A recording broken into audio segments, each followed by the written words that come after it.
नमस्कार दोस्तों, मेरा नाम है अजीत सिंह और पैसा बाजार हब में आप सभी का स्वागत है। आज हम बात करेंगे नावा लिमिटेड के बारे में। सबसे पहले हम बात करें नावा लिमिटेड करती क्या है। ये कंपनी स्टैब्लिश हुई थी 1972 में। फेरो एलॉय मैन्युफैक्चर है। इसके साथ इसके मल्टीनेशनल कॉमलेट मतलब कंट्रीज में ऑपरेट करती है, India, south east Asia, Africa में। स्पैन मेटल मैन्युफैक्चरिंग करती है, पावर जनरेशन का भी काम करती है, माइनिंग भी करती है, हेल्थ केयर में भी है। और फेरो एलॉय प्लांट का तेलंगाना में है, उड़ीसा में है। 434 मेगावाट थर्मल पावर का काम करती है। 8 इसके प्लांट हैं इंडिया के अंदर। और 65% स्टेक रखती है मामाबा, जाम्बिया में। और इनके पास टोटल पावर कैपेसिटी है 300 मेगावाट की, जो कि पूरी जाम्बिया की टोटल कैपेसिटी का 10% है। तो अगर देखें तो कंपनी कई सारे सेगमेंट में काम करती है और सारे सेगमेंट ग्रोइंग है इंडिया में। और डाइवर्सिफाइड भी है, मतलब इनका काम काफी ज्यादा देशों में फैला भी है। तो इस कंपनी को हमने इसलिए चूज किया है। कंपनी का ओवरव्यू और बिजनेस सेगमेंट हम बात कर चुके हैं। फाइनेंशियल मैट्रिक्स देखेंगे, प्रॉफिट एंड लॉस अकाउंट देखेंगे, कंपनी के क्वार्टर 3 के रिजल्ट्स की बात करेंगे, जाम्बिया प्लेटफॉर्म में इनका क्या चल रहा है, प्रो और कौन समझेंगे कंपनी के, टेक्निकल एनालिसिस करेंगे, वैल्यूएशन का एनालिसिस करेंगे, फिर फाइनल इन्वेस्टमेंट वर्डिक्ट पे आएंगे। सबसे पहले मार्केट कैप कंपनी की 15,609 करोड़। करंट प्राइस है 552। हाई है इनका 735 और लो है 396। स्टॉक के पीई की बात करें 74.4 है। 286 इनकी बुक वैल्यू है। Dividend yield 1.41%। Return on capital employed 17.2%। Return on equity 15%। Operating profit margin इनके 46%। फेस वैल्यू 1 रुपए की है। प्रॉफिट और लॉस देखते हैं कंपनी का। तो कंपनी की सेल्स 2021 में थी 2548 करोड़, जो लगातार बढ़ रही है और 2025 में पहुंच गई 3984 की। इनका नेट प्रॉफिट की बात करें, 2021 में कंपनी कमा रही थी 551 करोड़, और वही कंपनी कमा रही है 2025 में 1434 करोड़। अप्रोक्स कह सकते हैं ट्रिपल इनका प्रॉफिट हुआ है। आसान भाषा में समझते हैं, 2021 में एक शेयर धारक कंपनी कमा रहा था 13 रुपए 53 पैसे। वही शेयर धारक 2025 में कमा रहा है 38 रुपीज 57 पैसा। कंपनी के ऑपरेटिंग मार्जिन का ट्रेंड देखें, 2021 में 42%, फिर 39%, फिर 22 से लगातार बढ़ रहा है, 44 पे गया, 45 पे गया, अब 46 पे है। और इस साल उम्मीद है और बढ़ जाएगा।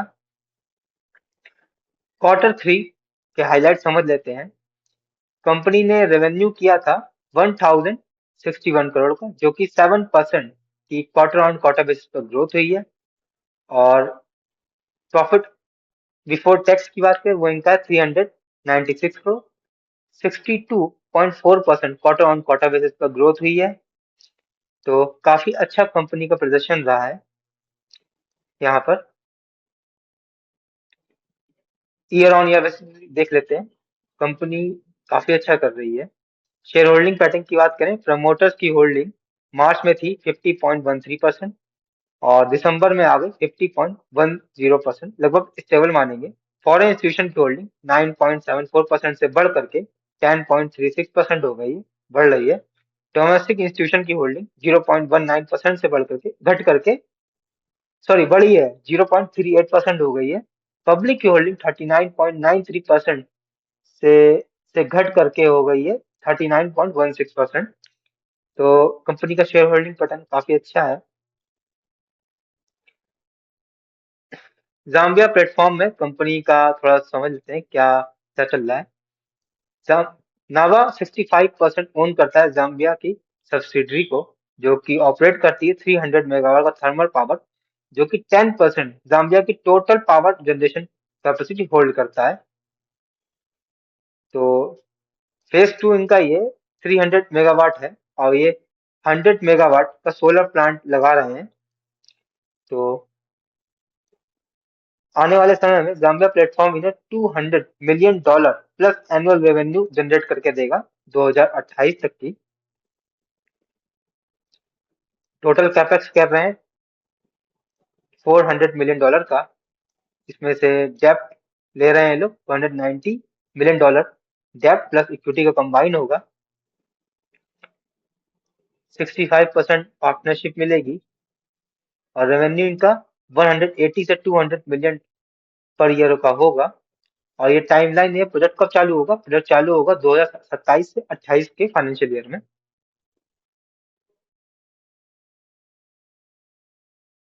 Capital allocation and balance sheet देख लेते हैं।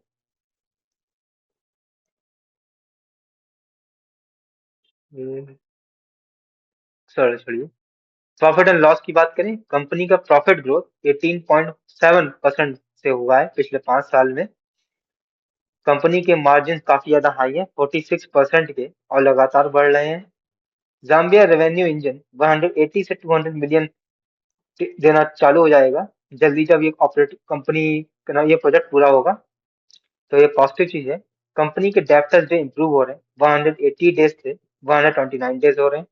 फॉरेन इंस्टीट्यूशन की होल्डिंग बढ़ रही है। प्रमोटर्स की होल्डिंग स्टेबल है 50% पे।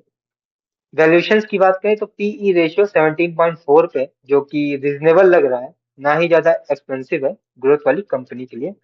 कंपनी का जो बिजनेस मॉडल है वो बहुत ज्यादा डाइवर्सिफाइड है। मेटल्स में है, पावर में है, माइनिंग में है, एग्री बिजनेस में है, हेल्थ केयर में है। मल्टीपल रेवेन्यू स्ट्रीम है, जिससे सिंगल सेक्टर का रिस्क कम हो जाता है। वीकनेस की बात करें, कंपनी की सेल्स ग्रोथ बहुत ही वीक है, 7.62% की है। सीएसआर से बढ़ी है पिछले 5 साल में। जाम्बिया का एग्जीक्यूशन थोड़ा रिस्क में है।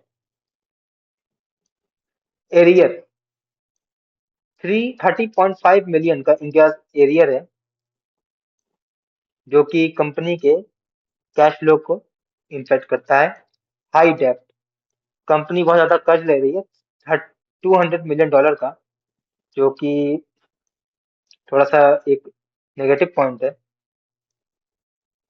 इंडिया का जो पावर बिजनेस है, उसमें Q3 में थोड़ी सी गिरावट देखने को मिली है। ईपीएस की बात करें 2025 के 24 के मुकाबले, तो 2024 में 43.28 था, वहीं 2025 में ईपीएस हो गया 38.57। तो स्लाइटली डिप हुआ है रेवेन्यू बढ़ने के बाद भी। टेक्निकल एनालिसिस करते हैं। कंपनी का स्टॉक का हाई है 735, और करंट प्राइस चल रहा है 552। तो पहला रेजिस्टेंस होगा ऊपर साइड 650 का।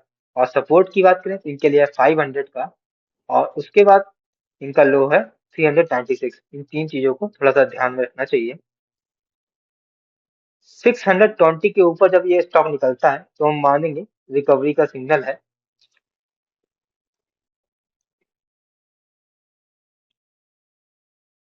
अब हम वैल्यूएशन के एनालिसिस करेंगे। पीई रेशियो 17.4 है। आइडियल रेंज 10 से 20 के बीच में होना चाहिए, और सेक्टर का एवरेज 15 से 25 है। तो अट्रैक्टिव वैल्यूएशन पे प्राइस टू बुक वैल्यू 1.93 है। आइडियल होना चाहिए 1 से 3 के बीच में। सेक्टर के एवरेज 4 से 1.5 से 3 के बीच में। तो फेयर वैल्यूएशन पे है। Return on capital employed 17.2।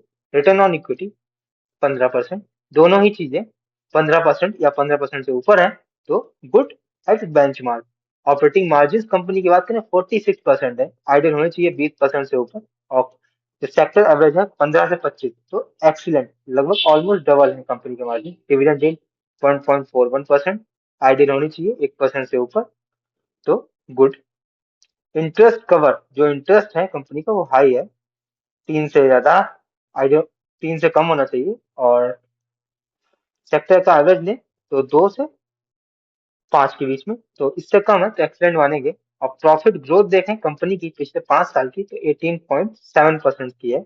Ideal होनी चाहिए 15% से ऊपर, और सेक्टर के हिसाब से 10 से 15, तो स्ट्रॉन्ग। तो फाइनल बजट की बात करें, पीई रेशियो 17.4 है, जो कि अट्रैक्टिव लग रहा है। ऑपरेटिंग प्रॉफिट मार्जिन भी 46% है, जो कि काफी अच्छे हैं। जाम्बिया इनके लिए एक अच्छा प्रोजेक्ट है। अगर ये अब सक्सेसफुल जाता है तो कंपनी को काफी ज्यादा फायदा होगा। रिटर्न ऑन कैपिटल एम्प्लॉय और रिटर्न ऑन इक्विटी काफी ज्यादा हेल्दी है। और स्टॉक डाउन चल रहा है अपने ऑल टाइम हाई से लगभग 20%। तो भी ये ये चीज इसकी वैल्यूएशन को थोड़ा अट्रैक्टिव बनाती है लॉन्ग टर्म इन्वेस्टर्स के लिए। ओवरऑल बजट की बात करें, accumulate buy on dips. Navia Limited is a high quality, undervalued, diversified compounder with transformational Zambia growth. मतलब ये high quality undervalued diversified compounder रहा है ये। और ये वीडियो हमारी सिर्फ और सिर्फ एजुकेशनल पर्पस के लिए थी, कोई भी बाई सेल की रिकमेंडेशन नहीं है। कोई भी निवेश करने से पहले अपने वित्त सलाहकार से बात करें। अगर आपको वीडियो पसंद आया तो लाइक करें, शेयर करें, सब्सक्राइब करें। धन्यवाद।